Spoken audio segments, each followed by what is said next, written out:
Chapter 15. The Lunar Heresy, Harmony and Chaos. Days had passed since the massacre at Manhattan. The traitors remained unseen, but Celestia knew that they were following her and her forces, watching and waiting for signs of weakness.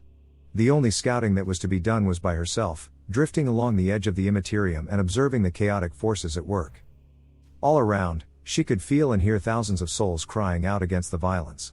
To the west, the Wonderbolts and the Western Rangers were besieged in the fortress of Cloudsdale, the Firebirds in Order of the Sacred Star having betrayed them to the ruinous powers. To the south, the Planesrunners and Iron Hooves lay mauled at a point called Appaloosa Ridge, but their sacrifice had brought low the Drake Guard. Small victories. They must count for something. Her army marched in silence towards Canterlot, the lone fortress looming over them as they neared. Those that had belonged to her sister's legions had remained quiet, even distancing themselves from the main force. I must decide what to do with them once we arrive in Canterlot. You trust ponies too much, anathema. The voice of Nightmare Moon said through Celestia's mind. I make do with what I have, demon. And that is why you fail. Why else would your beloved sons turn against you? You knew they were not to be trusted, yet you placed your armies in their hands. They did not fall by their own faults, they were swept under by your kind's deceiving. Keep telling yourself that, anathema, I am sure it will keep you comfort in the end. Celestia could feel the presence of Nightmare Moon leaving her mind. She growled and looked ahead, focusing on the fortress in the mountains and drawing up a plan for engaging the enemy. Canterlot was one of the better fortified positions in Equestria, perched high in the mountains. The only way in asides from flying was a very narrow path through the mountains. Larger armies could take days to assemble, while a force the size of Celestia's could make it through with less difficulty. The walls themselves were large enough and strong enough to withstand heavy bombardment, and the priests that had built the fortress had made sure to include numerous wards to deflect major magical attacks. One question remained: would it be enough to allow less than 2,000 legionnaires to defeat the forces of chaos? My lady, she turned as one of her officers approached. We received a signal from Canterlot. Nightmare Moon's forces have entered the valley, and their forward elements should be within striking distance soon. The enemy has moved faster than I have anticipated, she sighed in frustration. Quicken our pace, and have any available Pegasi double back and obstruct the pass as best as possible. Yes, my lady. The officer saluted and left, and soon squadrons of Pegasi flew past Celestia and the rest of her forces. Once they were gone, she turned her attention to the Loyalist Lunar Knights, who were surrounded by a company of Celestial Guard to keep them under observation.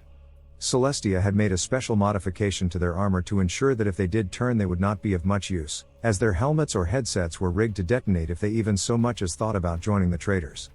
Even with this precaution, Celestia was still feeling uneasy. Having second thoughts?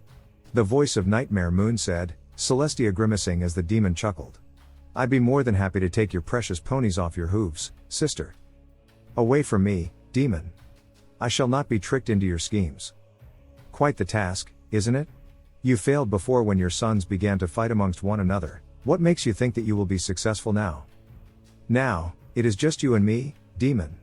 No sons, no other gods, just the two of us. And I will see to it that you scream as I draw you from my sister's body and tear you apart in the warp. I am looking forward to that, anathema. There was no fanfare as the army marched into Canterlot. If anything, the city was deathly quiet, with only the sound of the army's hooves against cobblestone echoing down the streets. From the shadows Celestia could see a few civilians, their faces weary and solemn. Celestia knew why. A major city had been razed, 2 legions savaged, and many more turned against the nation. Equestria was wounded, and they had begun to lose hope. Orders, my lady? The nearest officer asked. Celestia was silent for a moment, her focus placed upon the civilians. My lady? Sorry, she said, shaking her head. I lost focus for a moment. Have companies 1, 3, 6 and 9 deploy to the walls, along with whatever remains of the Trottingham Knights and the Daughters. The rest will remain in reserve. Yes, my lady. The officer left, and Celestia found herself more or less alone. She walked down the streets, her boots clicking against the cobblestone as she walked. She could not feel the presence of any civilians other than those she had seen on the way in, and she was glad for it. They had most likely been evacuated, and hopefully would be able to live on without the threat of chaos bearing down on them. The locations may change, but the terror never does. As she walked, she could feel a change in the warp. It was not the corruption of chaos, rather, It was a much more soothing feeling that caused her fur to stand on end, a surprisingly pleasing stimulus from what she had experienced that day. She looked up and found herself standing before a small temple, an icon of herself and her sister facing each other dominating the arch. Celestia frowned. She was never good around places of worship due to her experiences with the dark gods, and was half tempted to turn and go back to the wall. But the soothing presence reached her again, and she sighed. It is not a shrine to the Lords of Chaos. As far as I can tell. I shall be fine, Celestia said to herself before climbing the steps as best she could, her large boots making it hard to remain stable on smaller steps. Once she reached the top of the stairs and entered the temple, she was surprised to see several priests and acolytes tending to their duties, as if they were unaware of the war raging outside the walls. Most serene lady, Celestia turned as an older unicorn dressed in white approached, bowing low. You humble us all with your presence. The pleasure is mine, she replied, stepping further into the temple. This is a fine temple you have here. We do all this to please you, my lady. The priest said before following after her. It is not much, but it reminds us to keep ourselves humble. Celestia smiled a little. During her time on the throne, she had seen many a human claim righteousness while using her name to indulge in unparalleled acts of greed, and seeing these ponies humble themselves for her was a fitting escape. No, I must not indulge in their worship, it will only lead to disaster. But why do you remain here? She asked. We shall be under siege soon, and the enemy will not show mercy upon you. We know. The priest responded, turning towards the altar set before them. But this temple means more than our lives. It has been a symbol of hope amongst the ponies of Canterlot since the founding of Equestria. We would not wish to see this sacred ground desecrated by violence. I could station a squad or two to defend this area. That will not be necessary, my lady. We will manage quite well on our own. Either confidence or blind faith. I hope that it is confidence. Celestia nodded, and the two stood in silence for a moment as she surveyed the temple. Tell me, she said. How was it that you came here and became a priest? Well, when I was younger I was wild and undisciplined. I drank and gambled and pursued mares of all types, completely apathetic to everything around me. Then one night, I was attacked and beaten by other ponies whom I had antagonized. As I lay there, I tried to rationalize my plight and pin the blame on those that did not deserve it. I felt that the world should have been attuned to my desires, not the wills of others. But then I saw something in the darkness. Out of the shadows stepped a mare, cloaked in blue and wreathed in light, and she radiated a soothing presence I had never experienced before, and never have since that day. She kneeled down beside me and said, Look to thyself, for therein lies the answer. Did you say anything to her? How could I? I was awestruck by her beauty and grace, and saying anything would be unworthy of her. When I awoke the next morning, I was lying in an inn not far from here, my injuries healed and the mare vanished. Celestia had a good idea as to who the mare was, but refrained from saying anything as the priest continued. That night, I sat down and thought about my life, and that mare. I realized that all my life I had been little better than a common thug, but this mare came and showed me mercy, regardless of what state I was in. She would make an impact on the world, while I would die in obscurity. Her act of kindness for me that day changed me, and I swore that I would follow her example and guide others by her example. The priest waved his hoof towards the temple. Here is where I have seen many miraculous things, and I thank that mare every night giving me the chance to see such wonders. Celestia was silent. In her mind, she was drawn back to a snow-swept mountain peak, and to a lonely old priest who had defied her, choosing to stay with his faith and die than accept the imperial truth. She pushed the thought out of her mind and turned towards the pony next to her. You say that your faith is built on kindness, she said. But what of those that do vicious deeds in the name of faith? Thousands have died at the hooves of those that claim to be righteous. But must the actions of a few define the whole? The priest asked. If one of my acolytes were to drink and then strike a mare, would that make all of us violent drunkards? No, but religion is just like any other source of power, it can be corrupted and used for evil means. I could declare myself a god and then launch a terrible campaign of butchery to make others bow to my wishes. You could, but I don't think you will. Why do you say so? Because you have had the opportunity, but you did not. Celestia blinked as the priest continued. When you defeated Discord, you took the title of Empress. A powerful title, but a mortal title nonetheless.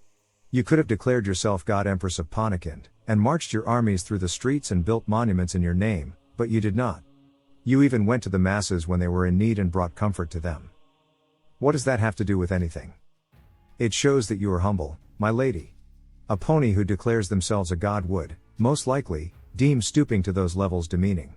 But you have a great capacity for love, and your kindness has touched thousands of ponies across Equestria, and you have not exploited their thankfulness for your own gain. Perhaps you are a god, perhaps you are a herald, but that does not make you any less worthy of the praise ponies bring you. Celestia was silent. She remembered Lorgar singing her praises, but the priest here was less bombastic and presented a much humble view of her. It was a welcome escape from the war around her, and she could feel a small smile forming on her lips. "I thank you for your thoughts, my friend," she said. "Anything to please you, my lady." The two were interrupted by a soldier entering the temple. "My lady," the legionnaire said, bowing low. "The enemy has been sighted, they are advancing up the canyon as we speak. So much for an escape." "Very well. I shall be there soon." The legionnaire nodded and left, Celestia letting out a sigh before turning to the priest. "I must go now, but I shall return to finish this discussion once the war is over." "I shall be awaiting you, my lady." As Celestia left, she failed to notice 6 spheres set upon the altar flicker with light. Nightmare Moon had found a smaller peak near Canterlot from which to observe the battle. Leading her troops from the front, while it would be satisfying, would draw Celestia in too soon, and she did not want to waste her plan on personal glory. "Though I do know someone who would," she thought. She turned to a nearby unicorn. "Are my legions in position?" she asked. "Yes, my queen. They are awaiting your orders." "Good. Have the first rank assault the walls, and have the shadow bolts provide support." "Yes, my queen." The unicorn's horn glowed and the signal was sent. Below, there was a roar of approval and Nightmare Moon's followers began advancing. "Take heart, my legions," Celestia cried as she paced down the wall. "The enemy before us is numerous and strong, but the division of chaos runs deep and can be broken. Smite the enemy with bolt and sword, show them no mercy, for you shall receive none in return. Do not allow the deception of chaos to make you weak and cowardly. Fortify yourself, and know that our stand here will see the breaking of chaos in Equestria, and your children shall see dawn return to this land." There was a cheer from the assembled legions as Celestia turned towards the advancing traitors, sword raised in the air. Above the battlefield, clouds began to gather, the sky darkening until there was almost no visibility. "Now, my comrades. For Equestria." Celestia's horn flashed and a column of fire leapt from the clouds, striking the first rank of the enemy. Traitors were turned to ash before the flames even reached the ground, and a deep trench was dug in the earth as the fire moved up and down the line. It was soon joined by a cloud of arrows and magic blasts, dozens of traitors falling as they were struck. Even as Celestia's initial attack ran its course, her legionnaires continued firing, using the cries of the enemy and the fire started by other strikes as a beacon. Under the bombardment, the traitors' attack broke. Those that were not cut down ran for cover beneath the bodies of their fallen comrades, while some just ran back to the main body of the army. Others tried returning fire, but the range and angles made it hard for them to respond effectively. Some that kept moving forward stumbled over their fallen comrades, the really unlucky ones impaling themselves on stray weapons. A select few even tuned on one another in their panic, the resulting melees further slowing the enemy. However, that was not the only assault on the loyalists.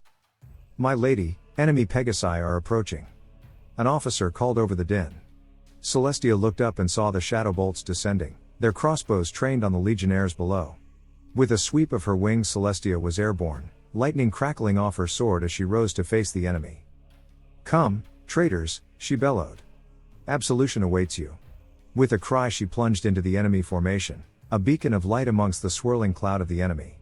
With each swing of her sword a score of the shadow bolts would fall, limbs and head trailing after them. Dozens of them turned their focus from the wall to Celestia, attacking with claw and crossbow in an effort to bring down the Empress of Equestria. Celestia returned in kind with warp flame and lightning, the mass amounts of power melting armor and boiling flesh. Several shadow bolts jumped onto Celestia's back, trying to hold her down while their fellows attacked. With a beat of her wings, Celestia knocked several away before twisting her body around and flinging the remainder towards the amassed hordes. Free once again, she charged headlong into the ranks of the enemy, splitting the first traitor she encountered in half with a downward chop. She spun her sword around, parrying another strike and decapitating the attacker in one fluid motion. Yet another traitor attacked, claws scratching shallow grooves in her armor, but with a vicious kick she separated the traitor's head from the rest of his body. This display caused the traitors to back away, trying in vain to put distance between them and Celestia. Celestia's eyes began to glow as she drew in even more warp energy. Fire and lightning rippled down her legs and wings, creating an aura around her that grew in intensity the longer she built up power. Finally, she released her attack, a solid sphere of burning energy racing away from her and consuming everything in its path. Traitors that were hit by the blast were burned down to individual molecules, and even those that were further away were left horribly burned or blinded. Did you really think that you pathetic wastes of flesh could stand against me? Celestia cried out to the enemy. I forged this world from dust and breathed life into it. I commanded the celestial bodies, and they moved at my words. I defeated the Wendigos and stood in the face of discord, and you think that your gods will grant you victory over me? Your gods lead you to destruction, and I am more than happy to deliver it. Celestia raised her sword once more. The sword began to glow with power before she thrust it at the enemy, a beam of light shooting out and consuming everything in its path. She swept the beam across the ranks of the enemy, and soon the sky was clear of enemies. Know this, slaves of chaos, your doom has begun, and I am its herald. While Celestia battled in the air, several large groups of shadow bolts and other traitors had managed to reach the wall. The Celestial Guard put up a spirited defense, the air thick with crossbow bolts and magic as they fired down at the enemy. However, now that they were close enough the enemy could fight back, demonically enhanced weaponry and spells slamming into the wards in Canterlot's walls and slaying several loyalists. As the main force assaulted the wall, the shadow bolts dove down from behind, trying to flank the defenders and drive them from the wall. Silverlight and his fellow Lunar Knights rounded a corner just as the shadow bolts touched down. The leader of the group sneered before advancing towards Silverlight and his force, other shadow bolts joining them soon after. You are the one known as Silverlight, the leader said, his voice echoing slightly from demonic influence. The one who rejected our queen's gift. I did not reject any gift. Silverlight barked. Only a curse of slavery. Slavery? Do you not see the wonders that Nightmare Moon has granted us? In servitude to her, we have grown strong, stronger than any pony that has come before. She has opened up our eyes to the glory of the universe and the warp, and now we are her messengers, heralds of the true masters of the universe. Will you not accept her gift and join us in our glorious crusade? Silverlight gritted his teeth together, his magic tugging at his longsword. I have seen what you and your kind have done to the citizens of Manhattan. Is that what your crusade demands? That you go out and slaughter innocents? Their slaughter was needed to satiate the dark gods, and they were judged satisfactory. Do not worry, for they were deemed unworthy of the true queen. Then I hope this is satisfactory. With that, Silverlight drew his sword and lunged forward, the Shadowbolt leader just barely blocking the blade. With a cry the other Lunar Knights charged forward, a massive melee erupting as Loyalist and Traitor collided. Silverlight and the leader of the Shadowbolt dueled in the center of the brawl, sword and claws glancing off one another in a deadly dance of blades. The Traitor Pegasi was fast, ducking and weaving beneath every single one of Silverlight's strikes, but the Traitor's attacks were slowed by the heavy armor of the Loyalist. You would willingly give yourself to the false Empress? After all the true queen has done for you? The Shadowbolt asked as Silverlight blocked another strike. Yes. Then you are a cowardly, weak-willed fool. Do not be swept up by this false god, and embrace the powers of chaos. The Shadowbolt rose into the air, eyes glowing with light. Silverlight prepared for the worst, but was caught off guard when a stabbing pain drove itself into his brain. He cried out as dozens of voices flooded his mind, all of them whispering for him to give in and embrace chaos. Give in, Silverlight. The voices whispered. And no. You cannot escape. Turn from the false Empress and embrace chaos, or you shall suffer. Suffer. Yes, let your emotions claim you and suffer. Suffer not. Suffer not the heretic to live. Silverlight screamed before pulling himself upward. The pain and voices left his mind in an instant, and the leader of the Shadowbolts was knocked from the sky by an unseen force. Silverlight picked up his sword, paying no mind that some of his magic had now infused itself in the blade, causing it to glow bright blue. Impossible. The leader of the Shadowbolts cried. None can resist the dark gods. I believe I just did, Silverlight said before sweeping his sword in a downward arc, severing the traitor's legs from his body. And now, I shall send you back to the pit that you crawled out of, and I pray that your soul burns for eternity for what you and your ilk have done. The Shadowbolt tried to get in one last word of defiance, but Silverlight silenced him by plunging his sword into the traitor's head, blood splashing across the ground and any nearby combatants. Well done, Silverlight, a new voice whispered in his ear. You have taken an important step on the path of redemption. Silverlight did not respond, instead bringing his sword up once again and plunging back into the melee. Nightmare Moon watched as the battle unfolded before. As expected, Celestia and her followers had put up a spirited resistance, even throwing the traitors back in some areas. The battle was turning in the favor of the Loyalists much sooner than Nightmare Moon had anticipated, but she had prepared for this moment. She rose into the air, horn and eyes glowing. Behind her, a symbol resembling a cloud of smoke appeared, glowing bright against the darkened sky. The air began to crackle around Nightmare Moon as she drew in power from the warp, and some of her nearby supporters backed up to avoid being engulfed by her power.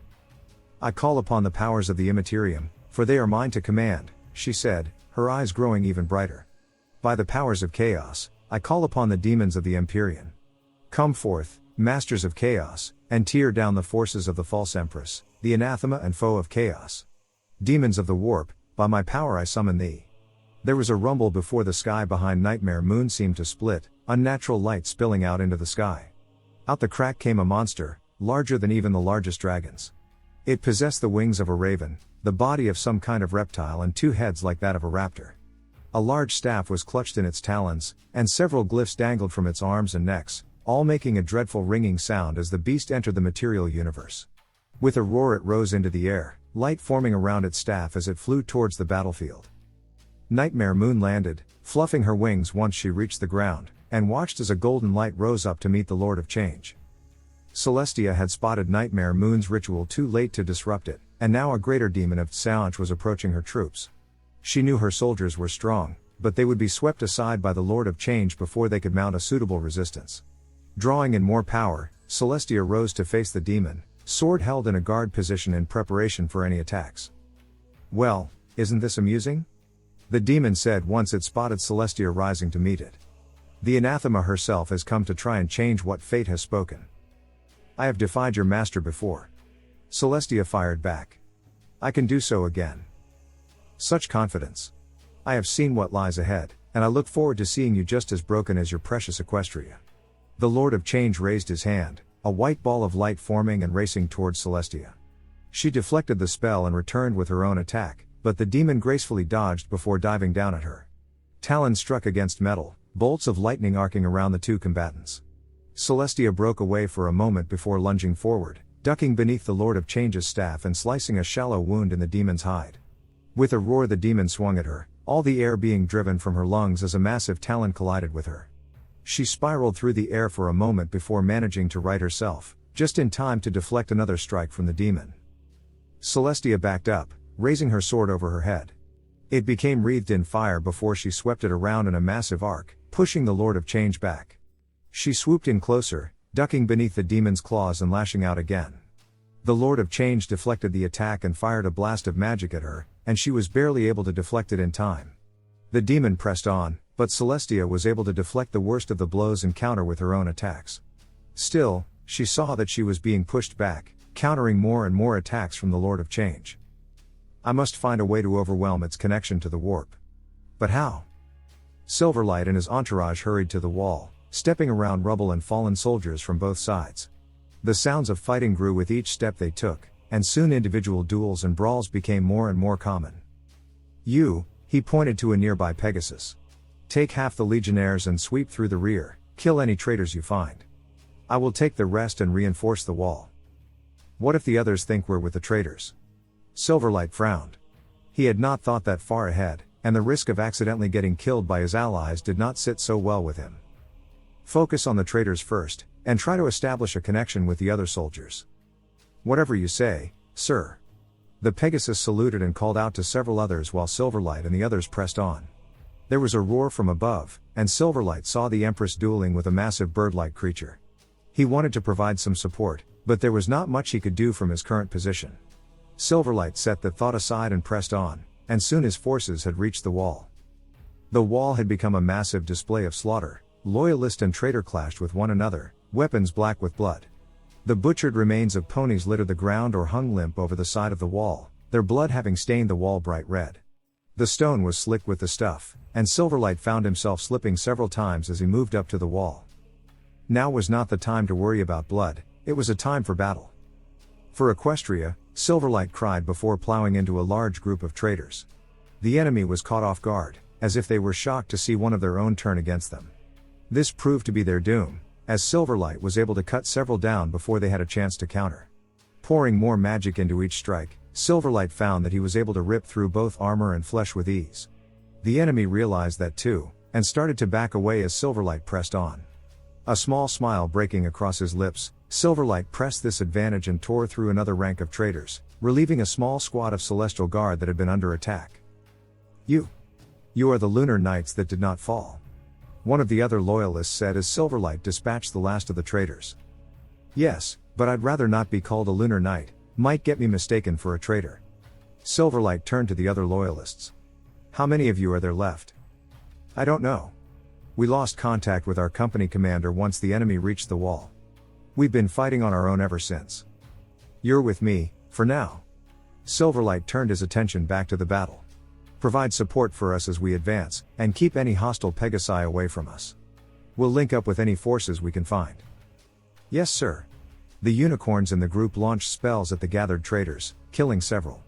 As the Celestial Guard provided fire support, Silverlight and the others slammed into the enemy, the ringing of steel against steel drowning out all other sound. The traitors tried to use their superior numbers to overwhelm the defenders, but this only made Silverlight and his fellows fight harder. Even though he had only spoken to a few of the Empress chosen, Silverlight was beginning to see why they placed so much emphasis on zeal, even in combat.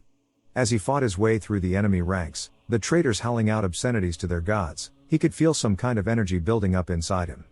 In a way, he felt happy battling the enemy and knowing that their deaths would lead to worse torment. Had the situation been a little less chaotic, he might have smiled at the demise of the traitors. Silverlight launched a blast of magic into a group of traitors, hoping to break them up in preparation for a charge.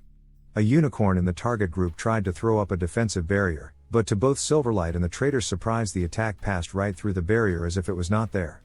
Two of the traitors were blown to pieces by Silverlight's attack, and the rest were knocked away as their fellows were destroyed. Silverlight rushed forward, sword raised, and tackled one of the enemy that was still standing. He brought the hilt of the sword down on the traitor's face, knocking his opponent out, before sweeping it upwards and carving another traitor's face off. A third traitor pounced on Silverlight from behind, and he winced as the enemy's weapon found a weak point in his armor. He pulled himself up as best he could and rammed the traitor into a nearby section of wall, managing to knock the enemy off his back and send the traitor falling to his death. Now free of the enemy, Silverlight brought his sword up into a guard position and began to advance towards the next group of traitors. All this time, he failed to notice that the Empress and the beasts she was fighting were nowhere to be seen. Celestia's defensive barrier collapsed and she was sent reeling by the Lord of Change's attack, her armor causing her to crash through several buildings before coming to a stop. With a groan she pulled herself back to her hooves, bringing her sword up as the demon landed, its massive size crushing several other buildings. "You have grown weak, anathema," the Lord of Change said, advancing towards her. "So many years of keeping yourself cut off from the powers of the Immaterium have hindered your abilities. Believe what you would like, demon. I shall not succumb to your trickery. Such a shame that your beloved sister was not made of stronger stuff, then." The demon leered down at her. It was quite amusing to see her forsake everything you had taught her for her own selfish gains. Celestia did not respond, instead backing up and drawing in more power for an attack. The Lord of Change saw this and launched its own spell, the two forces meeting and pushing against one another. Celestia began to sweat as she poured more and more power into her attack. For a brief moment it appeared that her spell was overwhelming the demons, but that moment vanished when the Lord of Change pushed back and Celestia's attack began to dissipate. The ground beneath her began to crack and buckle, and she could feel her armor straining under the pressure. "See, you are weak. Not even you can stand against the full might of chaos. You will be broken, Empress, and Equestria shall fall to those that are its true masters." Celestia's strength was waning, her legs quivering as she tried to force the demon's attack back. The beam slowly inched closer to her, and she could feel the heat of the enemy's spell prickling her skin. I can't. You will not." A flurry of images rushed through her mind, chaos standing triumphant, her soldiers and subjects slaughtered without remorse. Equestria, plunged into the warp, a home for demons and perversions of her creations. Worse, she saw Luna, trapped in the farthest corners of the warp. She was scared, alone, crying out for Celestia to help her. She would have used her power to reach out to her little sister, but the powers of chaos would not allow it. She could not allow this to happen. With her last bit of energy, she reached out into the warp, calling out for something to stop the wave of chaos. She found it. Just as Celestia's magic was about to give way, she felt a new sensation along her back.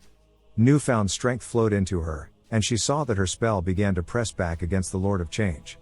Out of the corner of her eyes she saw 6 lights, all of them forming a rough circle around her. Her focus widened and she saw 6 stone orbs, the ones set within the altar of the temple she had visited. What? What is this? You are a master of fate, why don't you tell me? Celestia rose into the air, the 6 orbs following after her. They began to spin, each one glowing a different color as they sped up. Power began to flow into Celestia, and she herself began to glow with an otherworldly light. The orbs were now spinning so fast that they seemed to melt into one another, and as Celestia opened her eyes a rainbow shot from the orbs and struck the Lord of Change in the chest. The demon was stunned, unable to move as the rainbow drew upwards and consumed it. Celestia thought she could hear laughter, the demon taking one last chance to mock her, but ignored it for now. As she rose in the air, the world went white. Yet another rank of traitors had swarmed over the wall. By now, the defenders had been whittled down to only a few small groups scattered across the wall, and some were armed only with broken weapons and damaged armor. Silverlight was limping with a badly injured leg, and a lucky strike from a traitor had put out his left eye, but he still stood ready to defend the walls of Canterlot against the enemy. At least this might make up for the corruption of my fellow legionnaires, he thought. He shifted his weight to his good leg and raised his sword, ready to strike down as many traitors before he and his fellows were overwhelmed. What happened next caught everybody off guard. Instead of being struck by a wave of traitors, the defenders were swept up in a wave of magic from behind. The force of the wave was enough that Silverlight had to plant his sword in the ground to avoid being knocked over, but the traitors ahead were much less lucky. Some were swept from the walls and fell to their dooms, but others were hoisted up in the air and began to glow with light. Silverlight raised his good hoof to his eyes just as the suspended traitors exploded, dissolving into magical residue and fading into nothing. Of course, constructs. Why didn't I remember that? The magical force continued outward, consuming more of the traitors while others were merely killed or incapacitated. There was an explosion, and Silverlight watched as a disk of light expanded out over Canterlot and the surrounding countryside, dispersing clouds and causing the mountains around them to shake. As the sound died down, Silverlight lowered his hoof and looked out on the battered fields before Canterlot. The armies of Nightmare Moon were dead or gone. Only the Loyalists remained. I did not expect that to happen. A voice said behind the army. Silverlight and the others turned as Celestia landed. Aside from glowing brightly with magical power, she now possessed 5 necklaces and a crown, all of which were glowing even brighter than the Empress herself. I suppose there are some aspects of the warp that even I will never understand. Empress, Silverlight said, bowing low as she approached. Is it over? Have we won? We have won here, Celestia said, not looking down at him. But there are still servants of Nightmare Moon that need to be dealt with, and she herself has most likely escaped this battle. Then we'll pursue her? Celestia was silent, looking out over the battlefield before responding. No.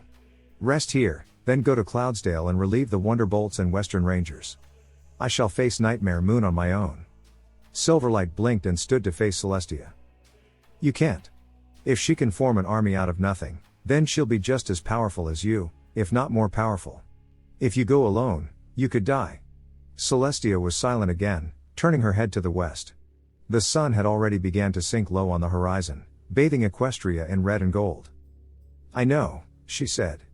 But it is a risk I'm willing to take. With that, she spread her wings and took to the sky, vanishing in a flash of light as she cleared the wall. Silverlight and the others stood in silence, watching the spot where Celestia had vanished. Empress. I hope that you are right. From her position on the next peak, Nightmare Moon smiled. Yes, losing a Lord of Change was a disappointment, but Celestia was on her own now. Either she had begun to seek out death and danger in hopes of ending her life, or she had seriously overestimated her ability to stand against Nightmare Moon. It was most likely the latter. The anathema could have ended it long ago, but she did not. She pressed on, hoping to achieve victory over the forces of chaos. What an amusing and foolish goal, she thought as she turned away from Canterlot. Nightmare Moon dissolved into a cloud of blue smoke and drifted towards Everfree. Everything was set in motion, her plan was almost ready, and with her army defeated she could focus on the larger picture. Like the traitor marines before them, The ponies would have only caused difficulties, but now she was free of them, and she could summon an army of demons to carry out the final stages of her plan. As she needed to do now was kill Celestia. Even in her ethereal form, Nightmare Moon smiled. Everything was going exactly as she had planned.